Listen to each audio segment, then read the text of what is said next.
Camat Kuala Kedah selepas itu Menteri boleh menjawab. Terima kasih Datuk Yang Betul. Saya turut bangun untuk membahaskan hinaan kepada rancangan undang-undang Akta Lembaga Hasil Dalam Negeri 1995 yang bahagian utamanya ialah untuk mencari satu mekanisme bagaimana kerajaan boleh merealisasikan ucapan bajet Yang Amat Berhormat Perdana Menteri untuk membayar RM500 kepada isi rumah yang mempunyai pendapatan di bawah RM3,000 sebulan, dan dianggarkan dengan sejumlah 3.4 juta isi rumah yang akan mendapat manfaat ini. Sudah barang pasti kerajaan mempunyai kesukaran untuk nak melaksanakan tanggungjawab itu. Oleh sebab itulah maka rang undang-undang ni dipinda bagi mencari satu penyelesaian bagaimanakah kaedah untuk menjelaskan jumlah RM500 ini kepada pihak-pihak yang mempunyai kelayakan untuk menerima sejumlah tersebut. Tetapi kita dipahamkan dalam ucapan Timbalan Menteri Keuangan ketika menjawab soalan di sesi pagi sebelum ini, telah pun menyatakan bahawa kerajaan bercadang untuk melantik sekitar 2,000 petugas sementara untuk menyelia pelaksanaan projek pemberian RM500 ini. Saya mendapati bahawa jumlah 2,000 orang petugas sementara ini masih lagi belum mencukupi, kerana kita mendapati dalam tempoh yang singkat bagaimana pihak Lembaga Hasil Dalam Negeri akan memastikan bahawa segala data-data itu diperolehi dengan tepat, dan data-data itu diperolehi dengan mempunyai ketepatan dan perkara yang benar-benar isi rumah itu memiliki jumlah pendapatan di bawah RM3,000 sebulan. Kerana dengan sejumlah lebih kurang 40 saja cawangan lembaga hasil dalam negeri di seluruh Malaysia, sudah barang pasti jumlah itu tidak mencukupi kerana untuk memastikan isi rumah ini datang ke pejabat lembaga hasil dalam negeri.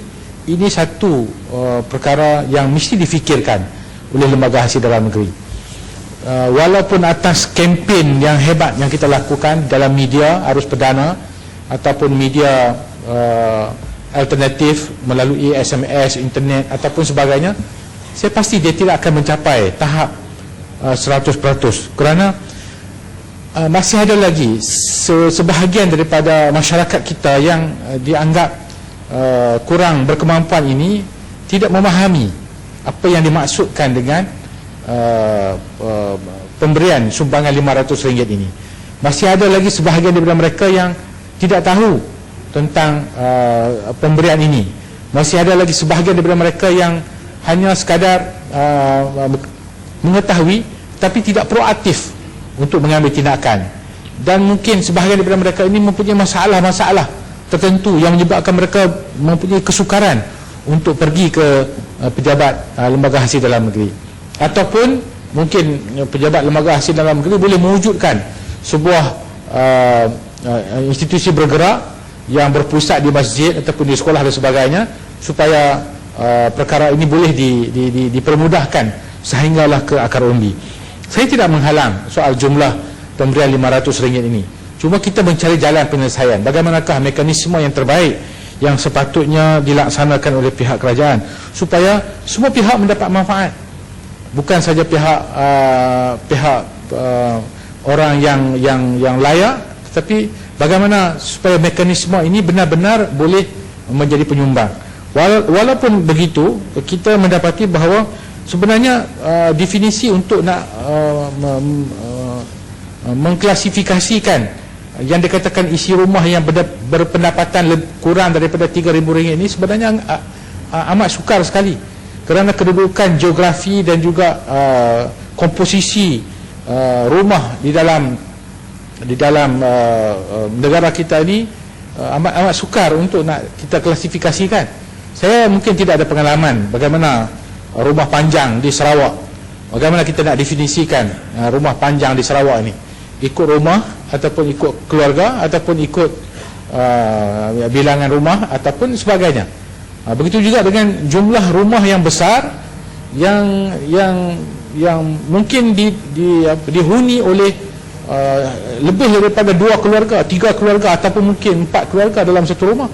Saya juga ada mendengar rumah banglo besar di Kuala Lumpur yang dimiliki oleh jutawan juga dihuni oleh beberapa keluarga, keluarga dia dan anak-anak isteri dia. Tapi bermakna saya nak sebut soal jumlah keluarga yang duduk di dalam rumah tersebut. Jadi ini perkara yang sepatutnya difikirkan oleh pihak kerajaan tentang mekanisme yang sebaiknya untuk memastikan sumbangan ini benar-benar dimanfaat oleh orang yang mempunyai kelayakan.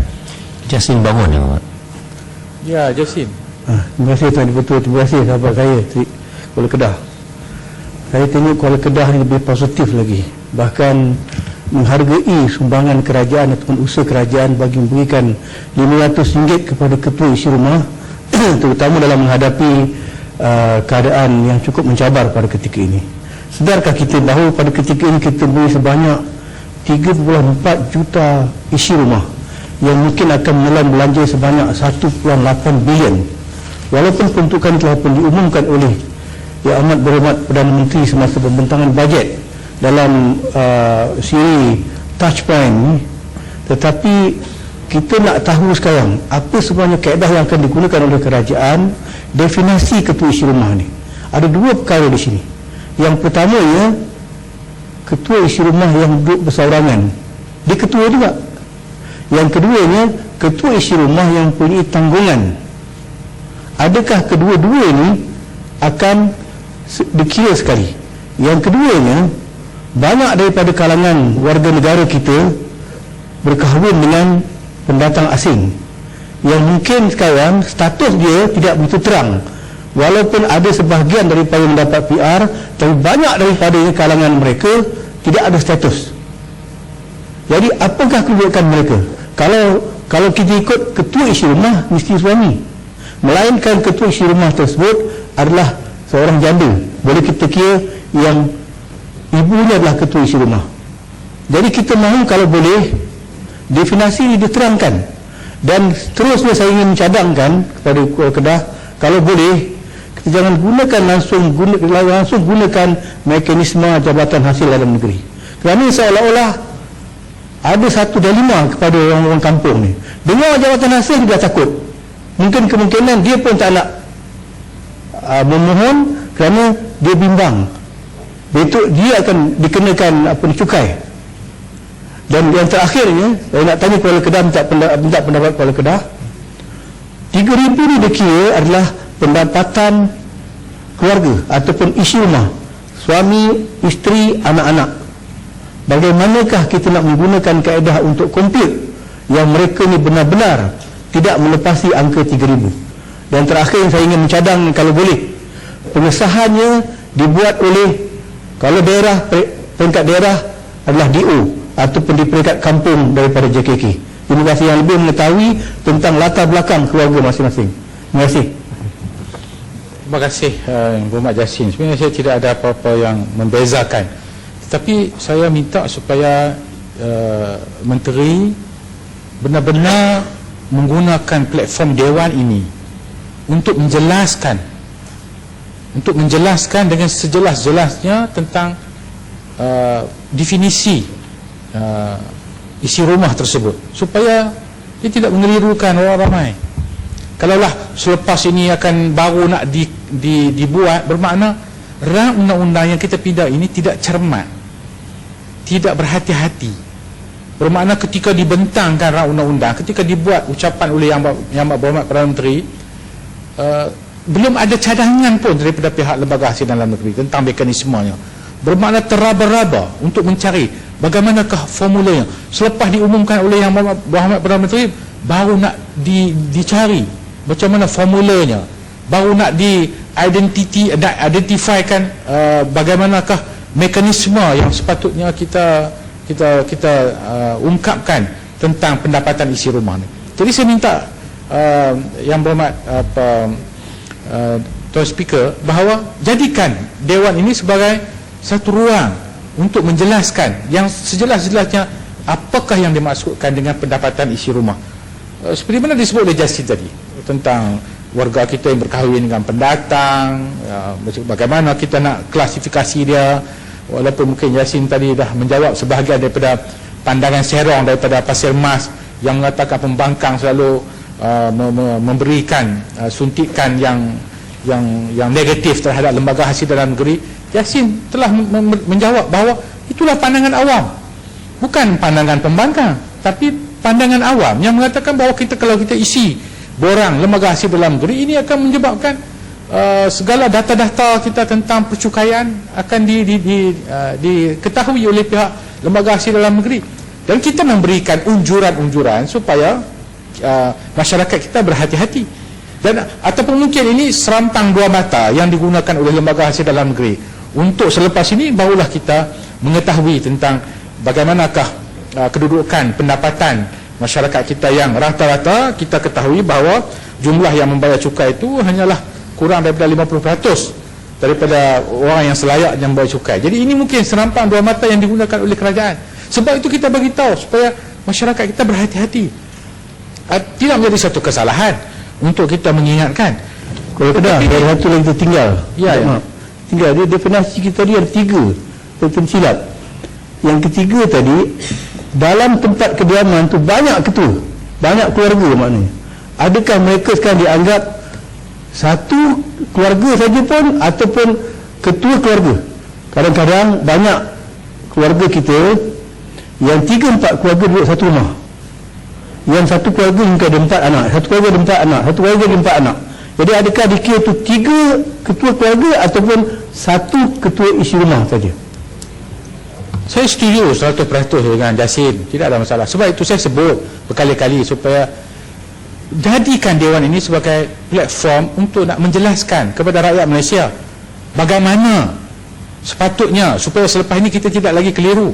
Jangan selepas ini barulah nak, sebulan selepas ini barulah nak dibuat pandangan, nak senaraikan ini definisi. Kemudian apabila ada bantahan daripada pihak-pihak tertentu, akhirnya mengubah balik.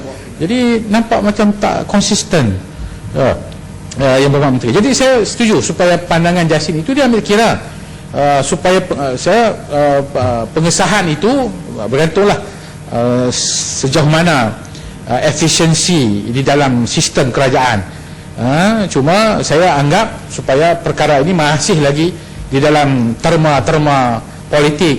Apabila Yang Amat Berhormat Menteri Besar Perdana Menteri menyebutkan soal bajet RM100 kepada pelajar sekolah, RM500 kepada isi rumah yang pendapatan RM3,000 ke bawah, ini masih lagi umpan-umpan politik. Saya tidak nafikan sebab tidak konsisten bagi ketika dah tahu tahun akan datang ni akan berlaku pilihan raya. Jadi tidak jujur lah kalau dibagi ini pada semata-mata untuk mengharapkan sesuatu pulangan balik. Sebab itu saya ingin mencadangkan, bukanlah berasa saya tidak bersetuju, tapi mencadangkan supaya mekanisme yang terbaiknya peruntukan 1.8 bilion yang disebut oleh Yang Berhormat Jasin tadi sepatutnya disalurkan kepada penurunan harga barang. Kalau kita turunkan harga barang, manfaat itu akan diperolehi oleh semua rakyat dalam Malaysia, akan diperolehi. Dan bukan sahaja 500, tetapi kalau kita turunkan harga barang, sumbangan dia lebih daripada 500. Yang Berhormat Jasin dan rakan-rakan kita mungkin mengetahui bahawa jumlah 500 ini kadang-kadang bagi seseorang yang pendapatannya bawah memang sangat bermakna. Tetapi bagi orang yang pendapatannya lebih, mungkin 500 ini hanya mungkin dalam sarapan pagi dengan 2-3 orang dan makan tengah hari, begitu saja.